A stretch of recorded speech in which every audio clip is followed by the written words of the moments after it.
High vibrations. Welcome to Pressure Makes Diamonds, the hottest podcast on YouTube, where we dive deep into the journeys of successful business entrepreneurs who have turned their dreams into reality.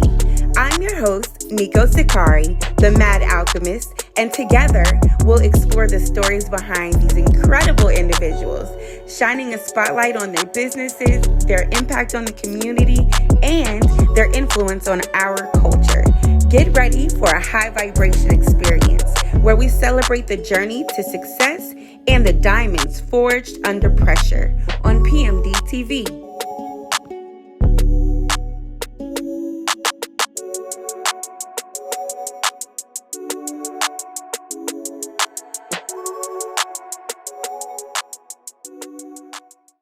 High vibrations, gods and goddesses. I am Cari, the Mad Alchemist. Not mad as insane, but as an infinite acronym full of positive affirmations. Mad as in making amazing decisions. Mad as in manifesting awesome destinies. Ashe. I am an alchemist, one who embraces transformation, melding diverse knowledge to seek inner wisdom and transcending base qualities in pursuit of higher truths, a philosopher of life's mysteries, and a seeker of profound change. And if you can relate, then you're a mad alchemist too. So thank you for tuning in to PMD TV, where pressure makes diamonds. I'm very honored to introduce you all to our first featured diamond. This Empress is blessed with the gift of artistic writing.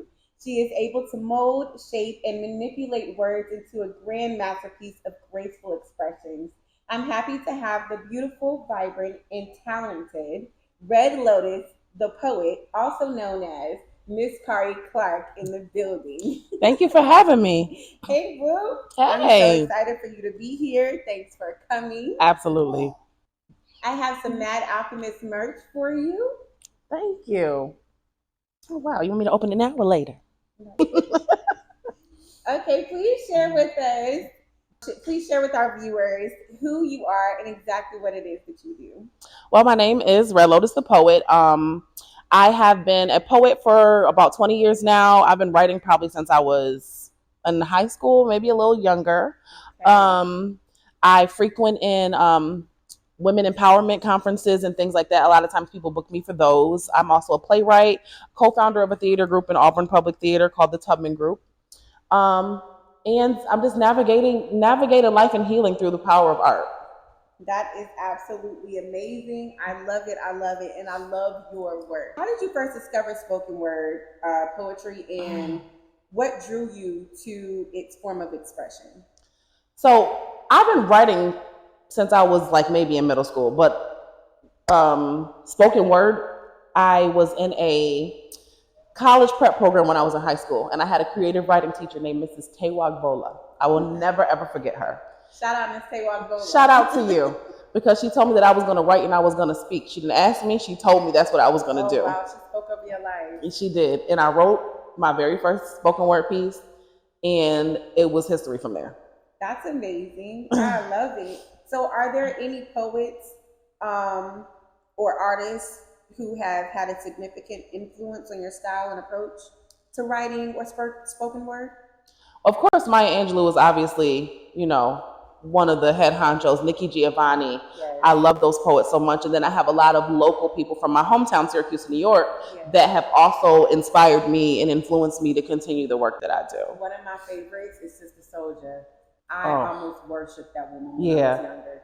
So I see you giving back to the community by teaching a couple master classes out in New York. Can you tell us a little bit about that? Absolutely. So this past week, I actually put on my first one-woman show. And what I did the week prior to that was I got a group of women ages 13 to 18 to workshop them on how to creatively express themselves and give them space to say that I'm speaking. Okay. And it was basically, them being able to have a safe space to express the things that they want to say or maybe they couldn't say, and do it artistically. That's beautiful. I want to congratulate Red Lotus the Poet, okay, on Pressure Makes Diamonds. On your one-woman show here on Pressure Makes Diamonds, we believe in giving you your flowers while you can smell them in this terrestrial realm, okay? All right. Oh, thank you so much. You're And so very and in welcome. my favorite color, you be knowing. Really? My spirit told me yellow. Are you Yep, serious? yellow and green are my two favorite colors. That's amazing. Oh, y'all know I'm Absolutely. emotional. I'm crying. Can you tell us more about Lotus Notes? I can. I can definitely tell you Please. about Lotus Notes. Y'all pay So, um, the founder of the theater that my original theater that I'm from, her name is Angela. And she, from the moment I auditioned for Colored Girls in 2017, Amazing. she told me, "You're going to do a one-woman show." And I'm like, "Yeah, okay. I hear you, right?" So someone else spoke over your life? Yes. Or is this the same lady? Different person. Okay. So last year, she's like, "Okay, so we blocked off the 16th of September next year, so that's when you're doing your one-woman show." I'm like, "Wait a minute.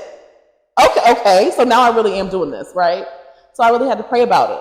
And I'm like, okay, I can write about anything under the sun, right? I can write from different perspectives, but I think it's time for me to write from my own experiences. Okay. Lotus Notes, A Tale of Truth and Healing is me going from trauma to healing.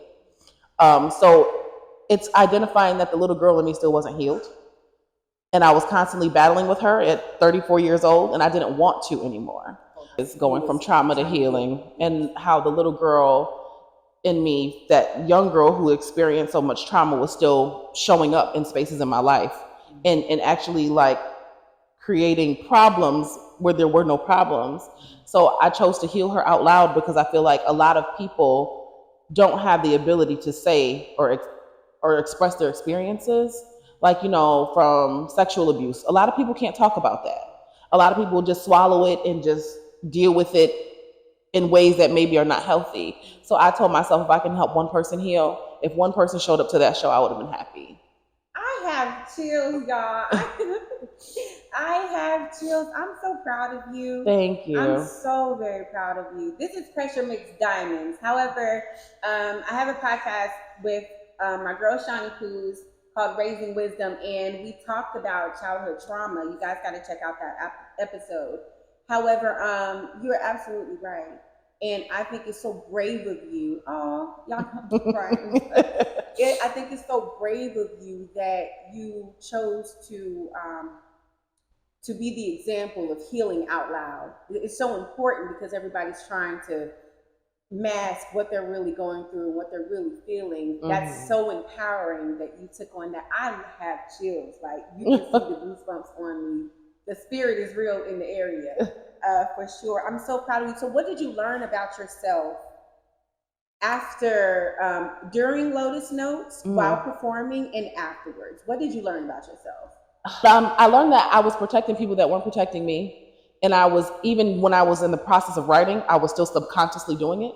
So my writing process is like in a puzzle piece. So nothing makes sense or is in order until after I write, and then I put it together.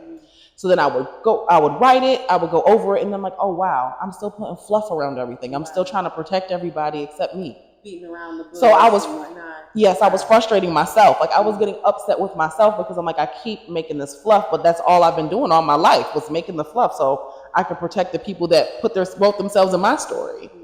So what I learned in that process was me first. My turn to be protected. Now, during the process of actually performing Lotus Notes, I felt like bricks kept falling off of me. Like, I felt I was getting lighter. Wow. Every time I said something out of my mouth, I did 2 shows that day, 2:00 and 7:00. And I just felt lighter. Wow. Every time I did it. And I did it for me, but I also did it for that 60-year-old woman who said she never said anything, and I started her healing process. I did it for everybody in there who said that their healing started in that moment. So I'm just going to keep going. I'm so proud of you. So, okay. I just want to thank you again, because that's so very powerful. And you just don't know how much you just gave me by speaking your truth just now. And I just want to say thank you for that. I'm sure if you touched me that way, I'm very upset that I wasn't able to make it. So are you bringing Lotus Notes to Atlanta? That is the goal. The goal is to have a healing tour, not just Atlanta, but everywhere. So I am working on that because I feel like we need those healing spaces as much as possible, not just for women, but for men too. So Atlanta is definitely the goal, to bring it here, because as many people to experience this show as possible. Perfect. Because I want to come. So I'll be stalking your page to know when that arrives. Is there any way that we can view Lotus Notes outside of your live performance?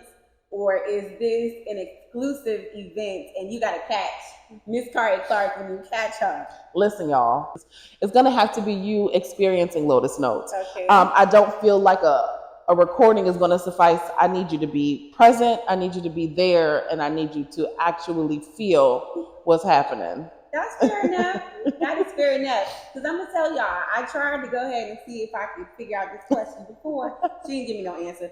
So I thought I would ask her, on the show. But it's the same thing, which is fair enough because that type of beautiful, concentrated vibe should be experienced firsthand. Spoken word often addresses social and political issues. Mm-hmm. Do you use your poetry to comment or address those topics? Not very often, but once I feel passionate about something, I definitely do. I can go back to the time, I'm going to say 2016 or 15, where every time I turned the TV on, there was a black man dying.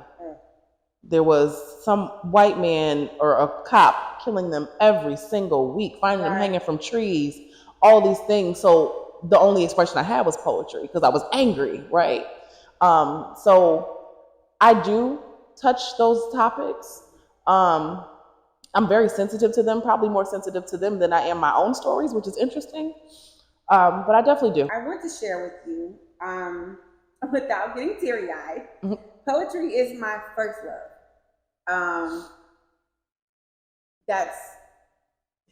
Poetry is my first love. Yeah. I wrote all the time when I was younger, in high school. I was an absolute beast in it. Spoken word all the time, open mics,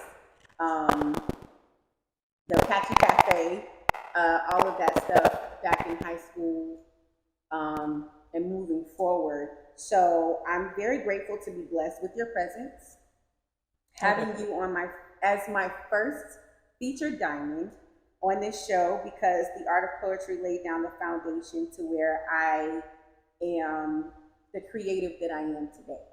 So, if you don't know about Miss Cari Clark, you know about her now. I'm so very grateful for you being here once again. And please tell everyone where they can find you, your TikTok, Facebook, Instagram, if they want to just follow you and or book you. Absolutely. So first off, thank you for having me here. It means so much. From poet to poet, I understand that being your first love because it's like my first language. So I understand, and I'm really honored to be here. You can find me on Instagram at Red Lotus the Poet, and on Facebook at Red Lotus the Poetess. And either one of those pages are the way that you can book me if you would like. So I extend major gratitude for you being a featured diamond on Pressure Makes Diamonds, as you are a cut above the rest. Make sure you stay tuned and locked in on PMD TV 444. Love, light, peace. You want to know something interesting? Okay. So Pressure Makes Diamonds is your channel, correct? Yeah. For years, everything I've ever done, I always say no pressure, no diamond. Beautiful things come from pressure and pain. I've been saying that for years. And I'm like, first of all, Nico Sakari, my business is Nipe Sakari. Yeah, and then you said Pressure Makes Diamonds. I said, this is a divine connection for some reason, somehow, some way, because ain't no way this woman. Oh my God. How vibrations, yo. Ain't that dope? I'm definitely going to cry. Thank you so much. I appreciate being your first diamond. I'm honored.